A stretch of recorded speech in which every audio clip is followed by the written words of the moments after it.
एक ठिकाणी पीक विमा नाही आहे. आता ₹1 पीक विमा योजना बंद आहे. त्यामुळे शेतकऱ्यांचा पीक विमा नाही आहे अशा ठिकाणची तरतूद कशी असेल आणि मुळात त्याचे निकष आहेत त्यामध्ये बदल काय नाही. आता त्या संदर्भामध्ये कृषी मंत्री योग्य ते सांगू शकतील.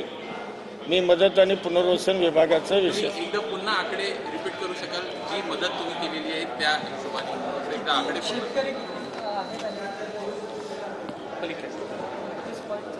एकूण 30/9/25 पासून छत्रपती संभाजीनगर विभागामध्ये 721 कोटी रुपये .98 हा जार आम्ही त्या ठिकाणी वितरित केलेला आहे.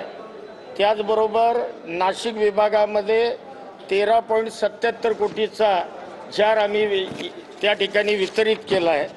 त्याचबरोबर ऑगस्ट 25 मध्ये पुणे विभागाकरता 14.29 कोटी, नागपूर विभागाकरता 23.85 कोटी आणि अमरावती विभागाकरता 565.60 कोटी रुपये.